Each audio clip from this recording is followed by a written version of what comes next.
অসমীয়াৰ আচলতে যি পবিত্ৰ মাহ বুলি গণ্য কৰা হয় সেয়া হ'ল ভাদ মাহ আৰু আজি পহিলা ভাদৰ দিনটোত দেখিবলৈ পোৱা গৈছে নলবাৰী হৰি মন্দিৰ প্ৰাংগণত থকা যি নামঘৰ সেই নামঘৰতো আচলতে এমাহজোৰা যি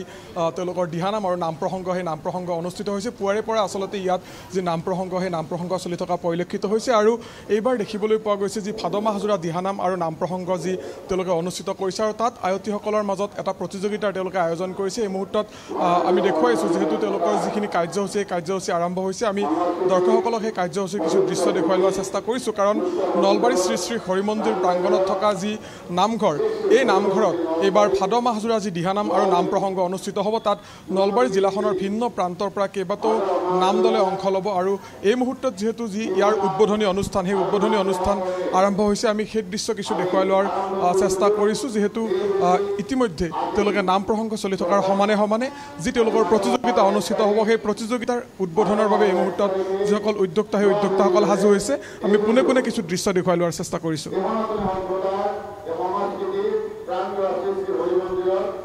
অকণমান উদ্যোক্তাসকল আছে সম্ভৱ হ'লে অকণমান কথা পাতিম আজি পবিত্ৰ ভাদ মাহৰ আজি প্ৰথমটো দিন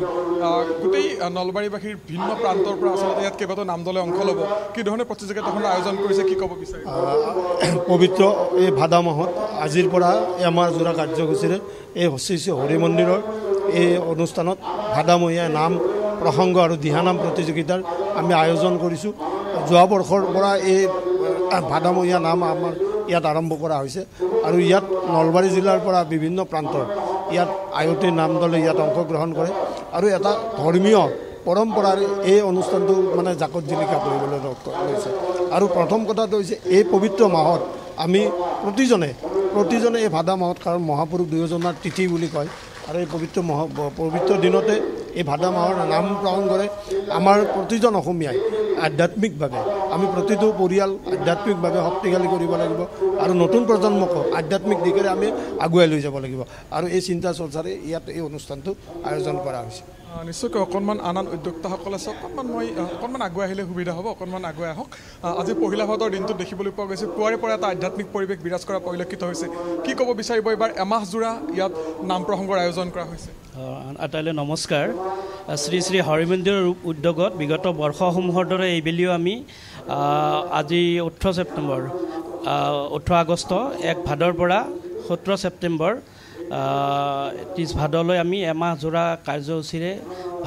ভাদ মাহৰ নাম আৰু লগে লগে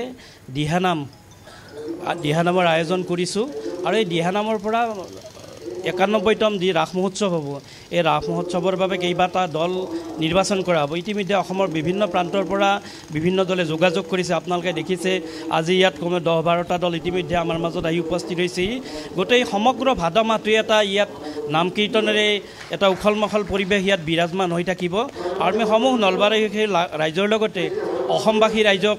এই অনুষ্ঠানটোত সম্পূৰ্ণ সহযোগ কৰাৰ বাবে আমি অনুৰোধ জনাইছোঁ হৰি মন্দিৰ কমিটিৰ তৰফৰ পৰা আৰু আপোনালোকে এই অনুষ্ঠানটো সম্প্ৰচাৰ কৰাৰ বাবে আপোনালোককো অশেষ ধন্যবাদ আৰু কৃতজ্ঞতা জ্ঞাপন কৰিছোঁ সকলোৰে সহযোগিতা কামনা কৰিছোঁ নিশ্চয়কৈ আমি পৰিৱেশটো দেখুৱাম আৰু ইয়াত এই নামঘৰত থকা যিখন গুৰু আসন সেই গুৰু আসনখন মই অকণমান দেখুৱাই লোৱাৰ চেষ্টা কৰিম কাৰণ হৰি মন্দিৰ প্ৰাংগণত থকা এই গুৰু আসনখন এই বিশেষভাৱে নিৰ্মাণ কৰা হৈছে ইয়াত হেঙুল হাইতালেৰে ইয়াত সম্পূৰ্ণ আচলতে প্ৰাকৃতিকভাৱে ইয়াত যি ৰং সেই ৰং বোলোৱা হৈছে আৰু অতি আটকধুনীয়াকৈ ইয়াত থকা যিখন গুৰু আসন সেই গুৰু আসন প্ৰতিষ্ঠা কৰা হৈছে আৰু এই গুৰু আসনখনিৰ সন্মুখভাগতে আচলতে প্ৰতিটো দিনতে ইয়াত নাম কীৰ্তন চলি থকা পৰিলক্ষিত হয় আৰু আজি যিহেতু পহিলা ভাদ আৰু পহিলা ভাদৰে পৰা এমাহজোৰা যি নাম কীৰ্তন বা নাম প্ৰসংগ সেই নাম প্ৰসংগ ইয়াত চলিব আৰু ভিন্ন প্ৰান্তৰ পৰা ইয়াত আয়তীসকল আহিছে মই অকণমান পৰিৱেশটো দেখুৱাইছোঁ যিহেতু নাম প্ৰসংগ আৰম্ভ হৈছে আমি পোনে পোনে আমাৰ দৰ্শকসকলক সেই নাম প্ৰসংগৰ মাজলৈ লৈ যোৱাৰ চেষ্টা কৰিছোঁ যিহেতু এই মুহূৰ্তত ইয়াত যি নাম প্ৰসংগ সেই নাম প্ৰসংগ আৰম্ভ হৈছে যদিও পুৱাৰে পৰা আৰম্ভ হৈছে কিন্তু তেওঁলোকৰ যি প্ৰতিযোগিতা অনুষ্ঠিত হ'ব সেই প্ৰতিযোগিতাৰ যি অংশ সেই অংশ হিচাপে এই মুহূৰ্তত আৰম্ভ হৈছে নাম প্ৰসংগ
নলবাৰীৰ পৰা আপোনালোকক আমি দেখুৱালোঁ পোনপটীয়াকৈ কেৱল নলবাৰী বা শিৱসাগৰ বুলিয়ে নহয় ৰাজ্যৰ এইদৰে প্ৰতিটো নামঘৰত এতিয়া আকাশ বতাহ মুখৰিত হৈ পৰিছে নাম প্ৰসংগৰে